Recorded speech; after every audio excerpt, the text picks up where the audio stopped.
दिखेगा ना, कोई बात नहीं। जब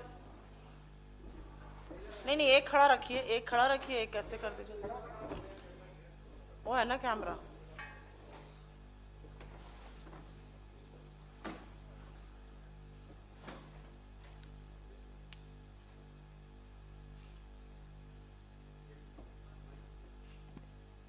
जब आप लोग बताइएगा तो वील स्टार्ट। We'll wait.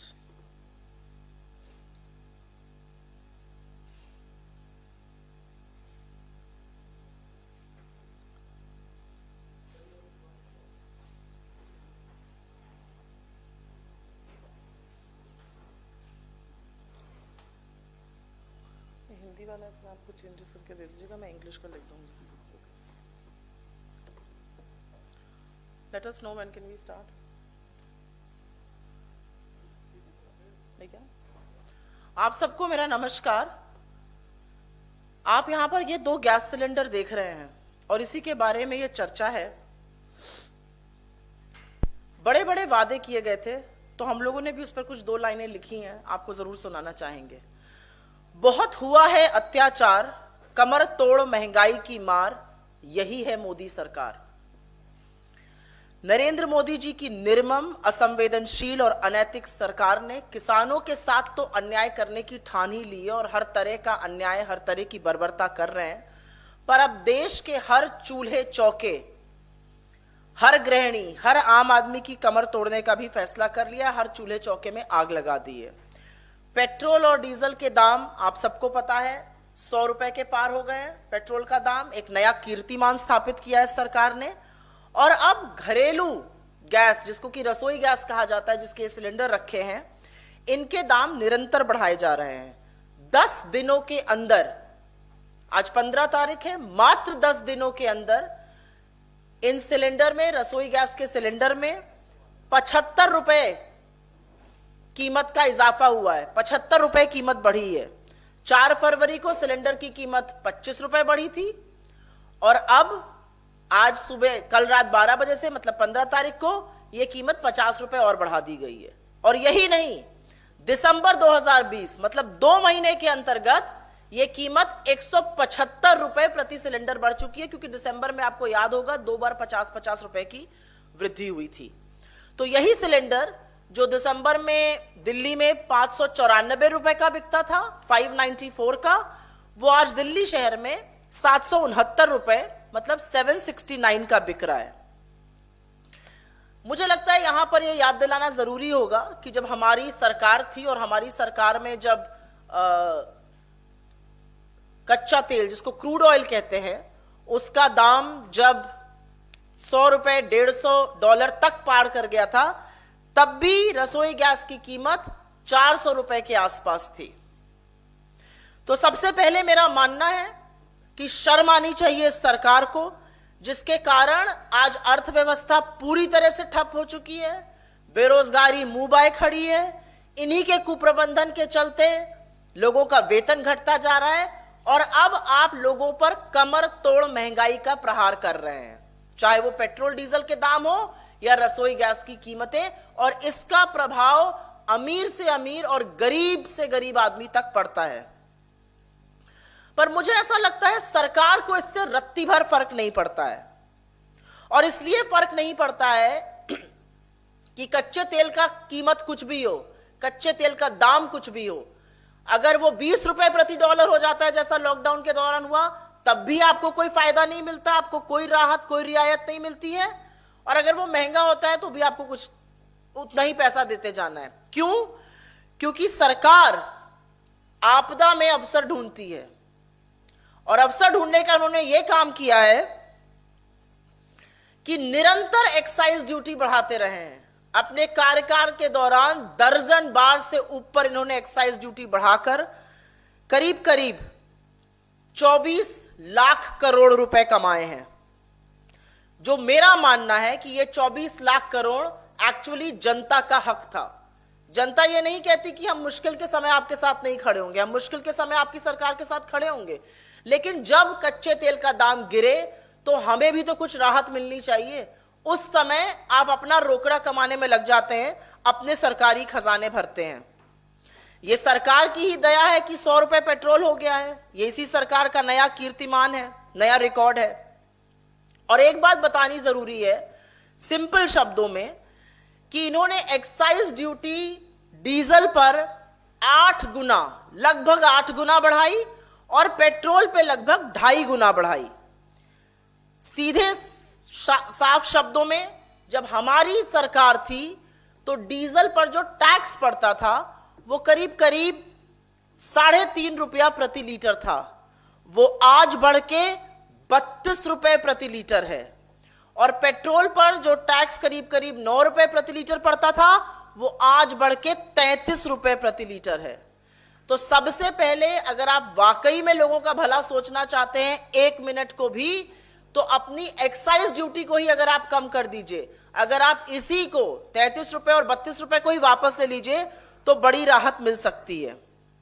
एक और बात जिसके बारे में बहुत चर्चा नहीं हुई है और बजट में यह हुआ था, इन्होंने 4 रुपए का सेस डीजल पे और 2.5 रुपए का सेस पेट्रोल पे लगाया था और यह कहा गया था कि 2.5 रुपए का पेट्रोल पे 4 रुपए का डीजल पे लगाया गया था और यह कहा गया था कि इससे आम आदमी को फर्क नहीं पड़ेगा। लेकिन यह एक बहुत सिनिस्टर प्लॉट था।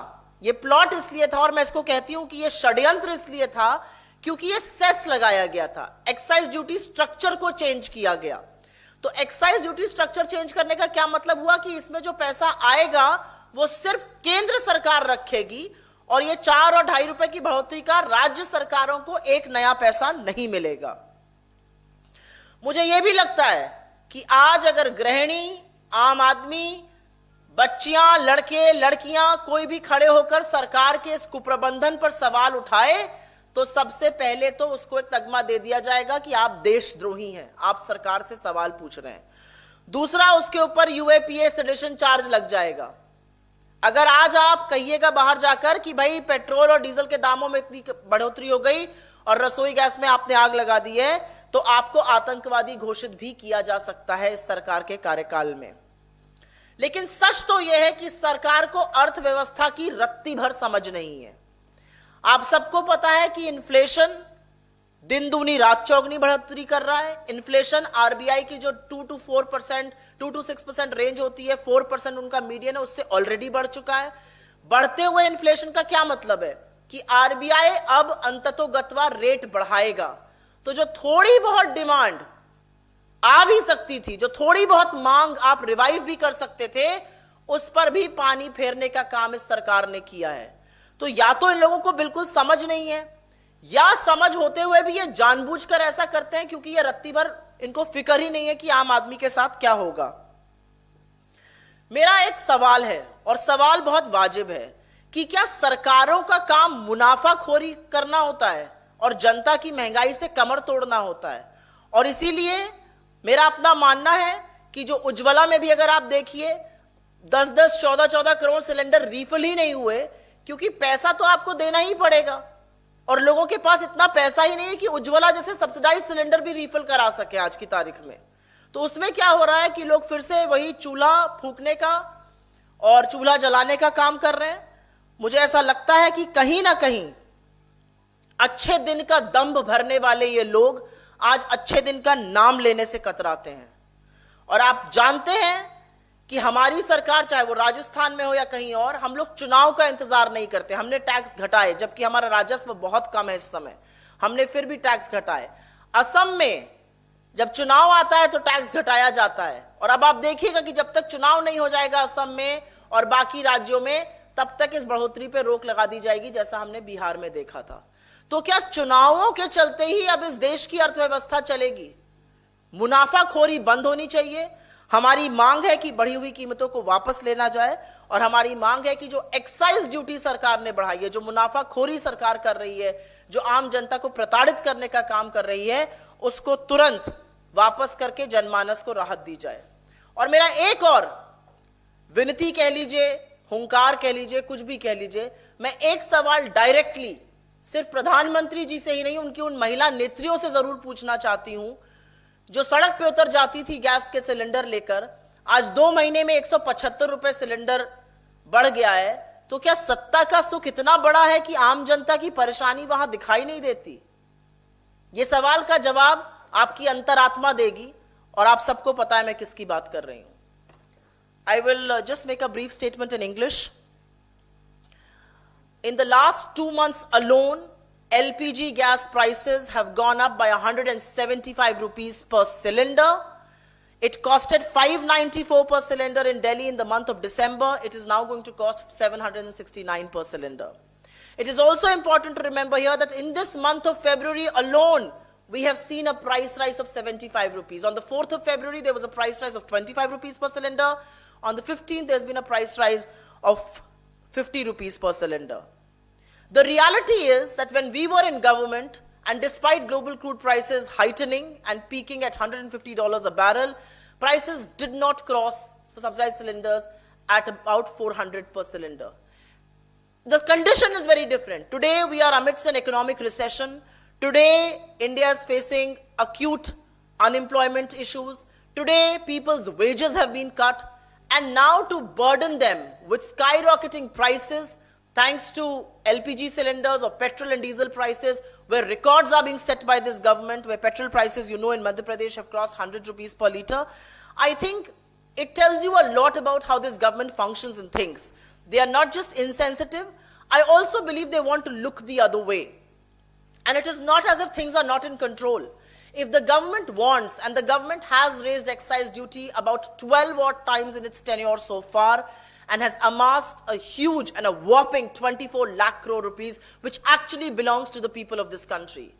And taxation is so very high. When we were in government, the tax on diesel was 3.5 rupees per litre on every litre of diesel being sold. Today, it is nearly 32 rupees per litre on diesel.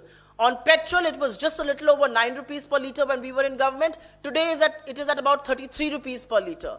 Who is going to be answerable for that? And if the government just withdraws this excise duty, there will be a lot of relief for the common man. In the budget itself, fuel subsidy has been cut. And also the budget talks about cess. They are changing the excise duty structure, which essentially means that that 4 rupee hike and the 2.5 rupee hike on petrol and diesel, by the way of cess, will all be amassed by the central government, and not a penny of that money will go to the states. They only politic. Every step that they take is geared towards elections. Assam is going to cut fuel taxes because it's going to elections.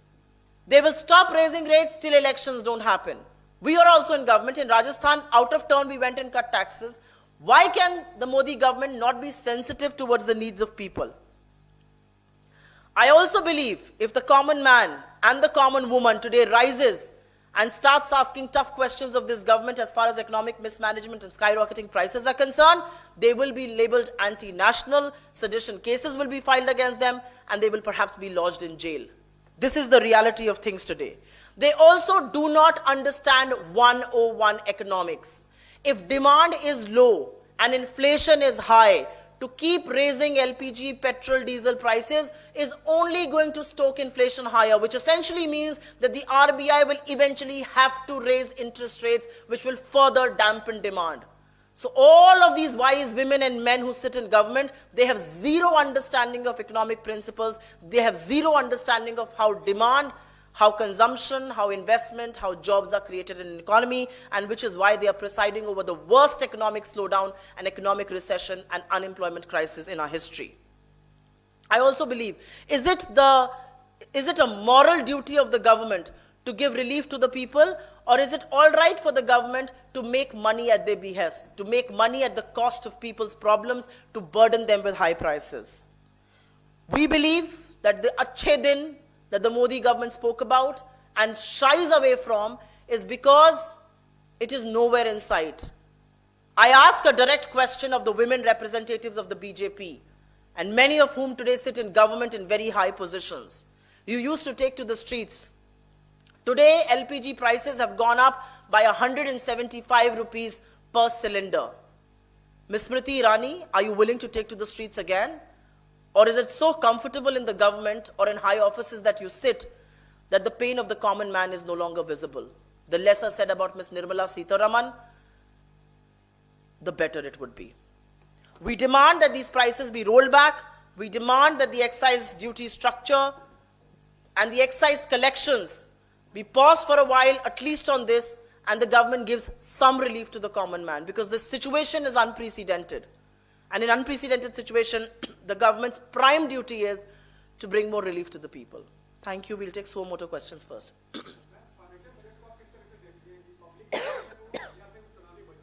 कौन सा?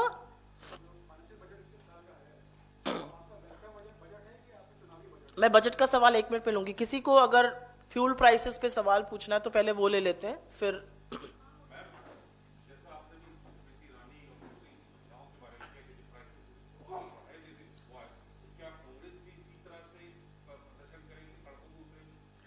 we have been protesting. I come from the state of UP and I can tell you we have been taking to the streets. हम जिला जो मुख्यालय है उनका घेराव करते हैं, हमने राजभवनों का घेराव किया है. सच तो ये है कि ये सब चीजें उनको मैटर करती हैं, उनकी मोटी चमड़ी पर प्रभाव करती हैं जो संवेदनशील सरकारें होती हैं. जब सरकार असंवेदनशील और निर्ममता पर उतर आए और निठुर हो जाए तो उन पर इसका कोई फर्क नहीं पड़ता है. आज ये सच है कि ये लोग जो महंगाई की बातें करते थे, ये लोग जो सड़कों पर उतरते थे, उनकी आंखों पर ऐसा चश्मा पड़ गया है कि उनको गरीब आदमी की, उनको आम जनता की परेशानियां दिख ही नहीं रही हैं. आम जनता महंगाई से भी जूझ रही है और मंदी से भी जूझ रही है, और इसका सारा श्रेय, इसकी सारी करनी मोदी सरकार की है. और मुझे ऐसा लगता है कि अगर अंतरात्मा अभी भी जीवित है, जो लोग प्रदर्शन करते थे, उनको जरूर इस पर कुछ ना कुछ तो बोलना चाहिए. चुप्पी तो तोड़िए. Any other questions on this? आपका सवाल का मैं जवाब देती हूं. जो बजट आया है उसके बारे में काफी चर्चा अभी तक हो चुकी है, और मुझे ऐसा लगता है कि इतना दंभ और अहंकार इससे पहले किसी और सरकार में था नहीं. आप बजट मंदी के दौरान लाए हैं और वो मंदी आपकी बनाई हुई है. आप लोगों की महंगाई से कमर तोड़ रहे हैं. इस बजट में पीएम किसान निधि की कटौती करी गई, मनरेगा के फंड की कटौती करी गई, एग्रीकल्चर और एलाइड सर्विसेज की कटौती करी गई, और आपको जानकर ताज्जुब होगा कि इस बजट में एजुकेशन, इनोवेशन, R&D, इन सब चीजों की कटौती करी गई है. हम विश्व गुरु बनने का दंभ रखते हैं और हम इन सब चीजों की कटौती कर रहे हैं. हम विश्व के सबसे युवा राष्ट्र हैं और हम एजुकेशन की कटौती कर रहे हैं. एक बहुत बड़ा सफेद सपाट झूठ हेल्थ पर भी बोला गया. 2 फाइनेंस कमीशन की ग्रांट्स को उसमें दिखाकर बताया गया हम इतना पैसा खर्चा कर रहे हैं. सच तो यह है कि इनकी सारी नीतियां, इनके सारे नियम, इनकी सारी पॉलिसीज जो हैं वो पूंजीपतियों के लिए हैं. आम आदमी के लिए 1 पैसे का ये बजट नहीं है. आम आदमी के लिए इस बजट में कुछ नहीं है. और जो इनकी सारी नीतियां हैं, चाहे वो टैक्स कलेक्शन की नीति हो, चाहे वो एक्साइज की नीति हो, वो सब पूंजीपतियों के लिए बनी है. आम आदमी के लिए इस बजट में कुछ भी नहीं था. ये मैं पूरी जिम्मेदारी से कह रही हूं क्योंकि मैंने बजट का बहुत गहन अध्ययन किया है. मुझे ऐसा भी लगता है कि बजट में ही फ्यूल सब्सिडी कम कर दी गई है. तो जब फ्यूल सब्सिडी आप बजट में कम करिएगा तो कहीं ना कहीं आपने आशय बना लिया है कि हम कम फ्यूल सब्सिडी देंगे, लोगों जो उपभोग है उस पर भी प्रभाव पड़ेगा और निवेश पर भी प्रभाव पड़ेगा. इस बजट में ऐसा कुछ भी नहीं है, और आप किसी का भी विश्लेषण पढ़ लीजिए, किसी को भी सुन लीजिए, इस बजट में ऐसा कुछ भी नहीं है जिससे तुरंत नौकरियां बन सके या तुरंत निवेश हो सके. और आज उसी की सबसे ज्यादा हमारी अर्थव्यवस्था में जरूरत है. श्योर.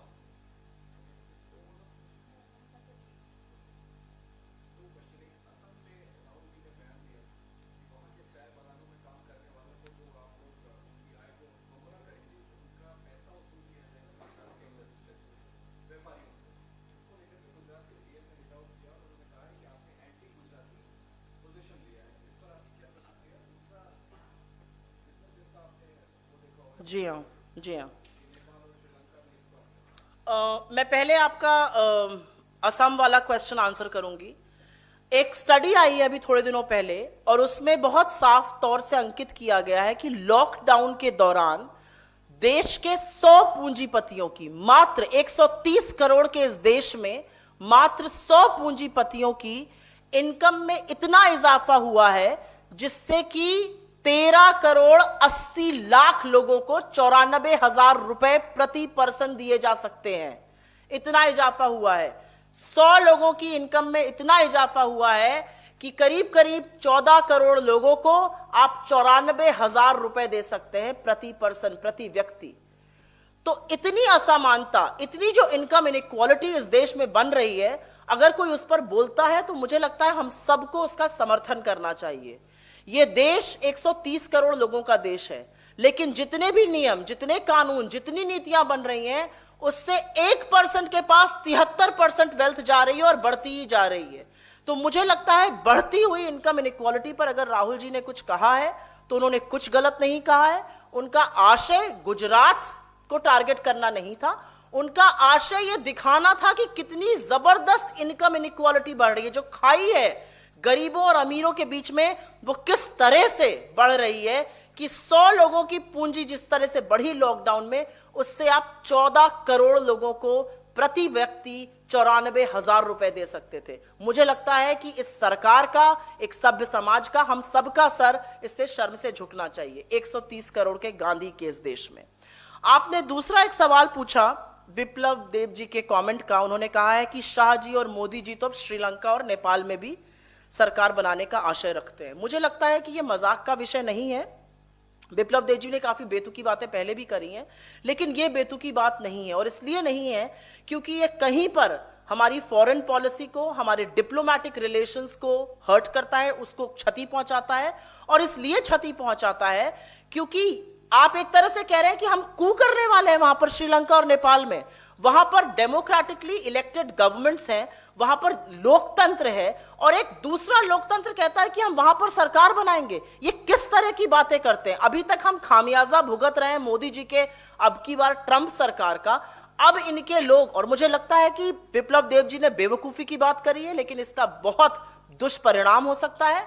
और मुझे ऐसा लगता है कि खुलकर सरकार को आकर उनसे भी माफी मंगवानी चाहिए, और नेपाल के लोगों से ही नहीं, उनकी निर्वाचित गवर्नमेंट से, श्रीलंका के लोगों से ही नहीं, उनकी निर्वाचित सरकारों से हाथ जोड़ के माफी मांगनी चाहिए। मुझे लगता है यह बहुत बड़ा डिप्लोमेटिक ब्लंडर साबित हो सकता है।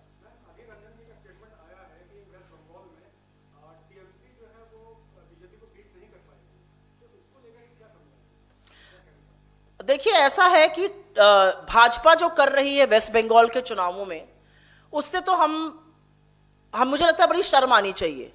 वेस्ट बंगाल जाकर, जिसको कि मां दुर्गा का मायका कहा जाता है, आप उन्हीं को वहां पर जाकर उनके बारे में दुष्प्रचार फैलाते हैं, उन्हीं का अपमान करते हैं। वो आदि शक्ति भूल जाते हैं। वो ये भूल जाते हैं कि सृजन आदि शक्ति से ही हुआ है, जिसका रूप मां दुर्गा है।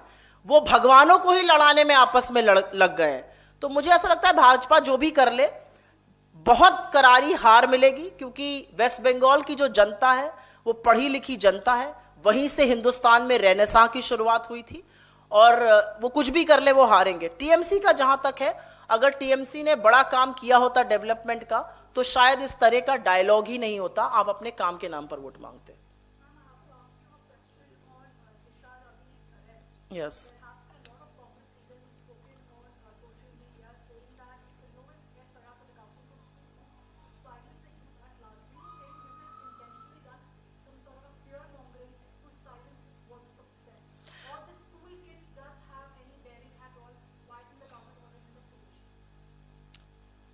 when I got to know yesterday that the government has stooped so low to arrest a 21-year-old climate warrior because she was a part of some toolkit by Greta Thunberg, or for that matter this morning arresting Nikita Jacob, another young girl, it actually tells me two things. That this is an extremely coward government. This is a government that fears women the most. This is a government that is absolutely scared of free speech, and may I dare say determined women, and which is why they stoop so low.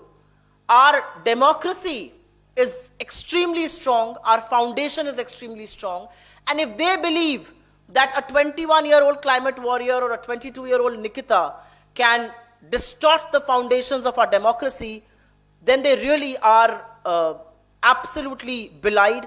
They have no idea what they're talking about. What they are doing is essentially to curb dissent. But dissent is an extremely important part of our democracy, and no matter what they do, they can close down handles, they can pressurize platforms, they can arrest some people arbitrarily. The reality is that the more you do this, the more voices of protest in this country will rise. And you are actually doing nothing. You are exposing your true fascist self. I will repeat this answer in Hindi. जब कल दिशा रवि को गिरफ्तार किया गया, जो 21 साल की लड़की है और क्लाइमेट वॉरियर है, और आज निकिता जेगब की गिरफ्तारी हुई, तो कहीं ना कहीं ये प्रतीत होता है, और मेरा अपना मानना है पूरे विश्वास के साथ, कि ये सरकार बहुत ही बुज़दिल, बहुत ही डरपोक है, और इनको सशक्त इरादों से और जो निर्भीक महिलाएं होती हैं उनसे थोड़ा ज्यादा डर लगता है, और उनसे इतना डर लगता है कि इनको लगता है वो लोकतंत्र को हिला देंगी। लोकतंत्र को तो वो लोग हिला रहे हैं जो पुलवामा पर जश्न मनाते हैं, लोकतंत्र को वो लोग हिला रहे हैं जिनको बेल मिल जाती है और वो डीएसपी बन के जेएनके में घूम रहे हैं, लोकतंत्र को वो लोग हिला रहे हैं जो खुलेआम हिंदू मुसलमान की बातें करते हैं, लोकतंत्र को सशक्त ऐसी आवाजें बनाती हैं जो आपसे सवाल पूछती हैं। लेकिन आपसे सवाल पूछने का मतलब है कि वो देशद्रोही है, वो आतंकवादी है, आप उस पर हर तरह के आरोप लगाते हैं। वास्तविकता यह है कि आप कायर हैं, आप बुज़दिल हैं, और आपको डिसेंट पसंद नहीं है। लेकिन डिसेंट लोकतंत्र का एक बहुत मजबूत स्तंभ है, और उसको आप खत्म नहीं कर सकते। जितने हैंडल्स को आप बंद करिएगा, जितने लोगों की आवाजों को आप दबाइएगा, उतनी ही सशक्त और आवाजें उभरेंगी। Are we good? Thank you.